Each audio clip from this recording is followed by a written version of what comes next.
I cannot believe the number of people that I meet who have absolutely no idea of history, perspective, progress, the development of the conservative movement. People who claim to be conservatives and Republicans, they have no idea.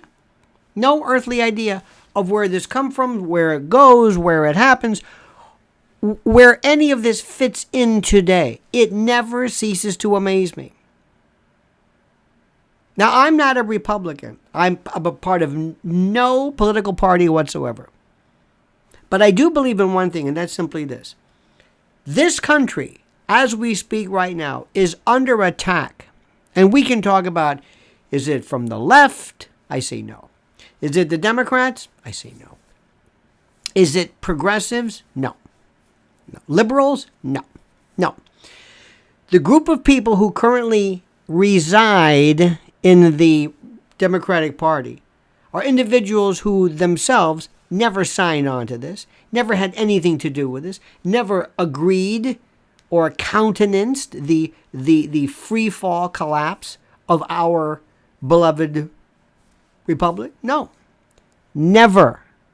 Never. It never happened. So what happened? I don't know. The best analogy I can say is that there was this organism called the Democratic Party. And for years they had progressives and leftists, and maybe there was a communist here or a Marxist here, but they were pretty much rational, reasonable.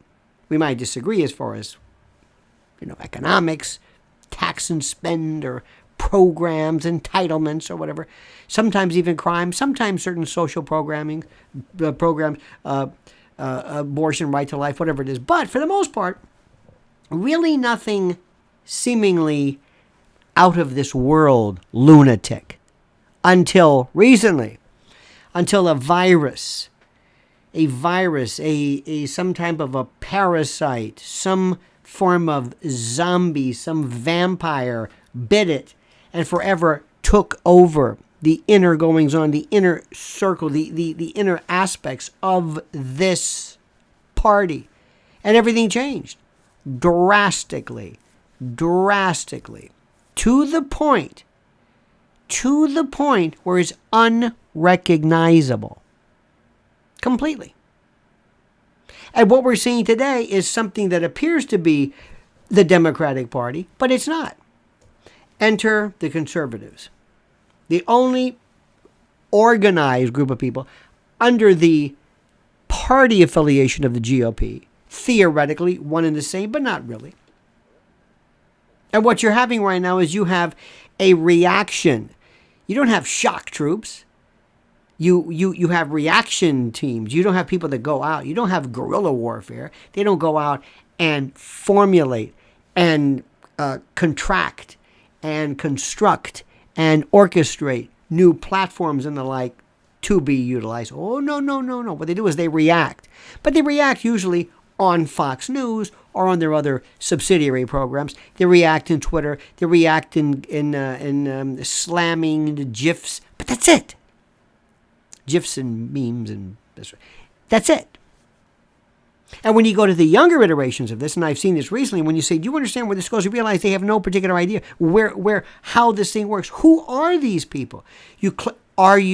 What is it? Are you Republican? Are you GOP? Are you a Barry Goldwater, Ronald Reagan? Are you a Teddy Roosevelt? Are you under what part of this once big tent are you?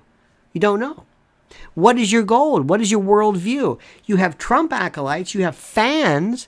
You have fans who are groupies, who are mindless toadies, lickspittles and bootlickers, obsequious, fawning, I don't know what the word is, ideologues, cult members. I don't know. People who find themselves in the position of how do I say this? In the position of being these, I don't know, subservient groupies, fan club members. There was a time in this country when the Republican Party, very wisely, realize we need a bigger tent. We need more. Again, I'm not a Republican. I'm never going to be a Republican. I have no interest in joining the party. I'm telling you what it is. They're the only people around, the only party available to buttress and oppose this attack on all that is rational in my country. But there was a time when you had the country club conservative type of Republican.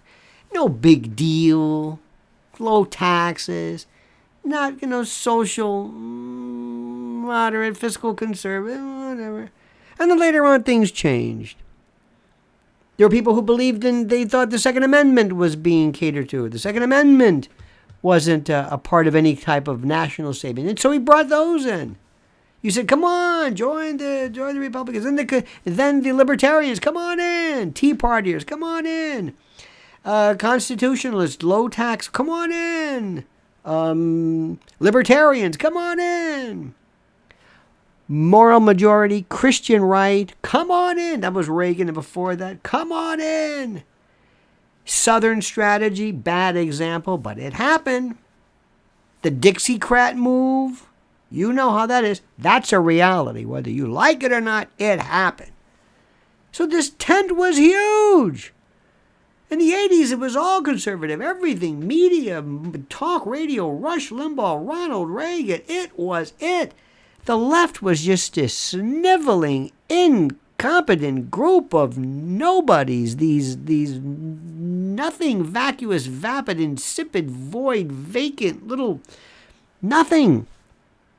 With their peace sign and maybe... And the conservatives, they had the best symbol. God. God was their symbol. And the cross and the family and the Bible and the Constitution maybe. But that's it. And what did the left have? Abortion. The peace sign, the dove. Hey. Tie-dyed hippiedom, smoking weed. You were anti-war, it's no war. You were pro-women's rights, women did terrific. You wanted civil rights are better. What is your fight? What are you fighting for? What? You would just kind of and it was all Fox News, and it was... And then something happened. And you can argue about when it happened, but yeah, there was sort of the Barack Obama. They set the guidelines, but it really wasn't until Joe Biden, when it boom hit, when they pulled the trigger. That's when everything, at the accompanied explosion vector of Donald Trump. Donald Trump was the catalyst. Donald Trump pushed this agenda. Donald Trump was responsible for transforming, for awakening the sleeping giant, for revivifying, for putting the paddles to this flatline, dormant, non-specific, amorphous, leftist, whatever you want to call it. He did it. And it couldn't have been done without him. You needed him to stand for the proposition of, dear God, look what's happening. And people would do anything other than no Trump. I don't want to vote for anything but Trump. And they got anything but Trump. And they were so relieved that Trump wasn't in the equation anymore that all of a sudden they turned around, they blinked, and it was over. And then, who is this? The titular reference, the Potemkin Village edifice of the Democratic Party remained what it was. It seemed like it. Washington seemed okay. You know, I've seen these people before. Biden, Obama, yeah. Oh, no. Before that, whether it's configurations of Soros, whether it's Schwab and World Health, the World Economic Forum, other reset globalist superstructures that basically took off and said, now we're in control. It's different now. Completely. That's why you need to have, I don't want to say re-education. The sound of that is not good. Shades of a more terrible time. But there needs to be universities almost in schooling to build the groundwork for the next generation so they'll know what to say, because it's not about tweeting and memes and Instagram. It's about boots on the ground, petitions and understanding and seizing the power of politics. And you're not going to be able to seize and control and direct the power of politics unless you understand the history. And nobody's teaching you this. And that's why we need boot camps and now. Okay? Not for you and me, but for the new generations. Not that people can say, "Hey, I'm Alex Keaton. Look at this. Isn't it great? I'm a conservative. I'm the Young Republicans." No.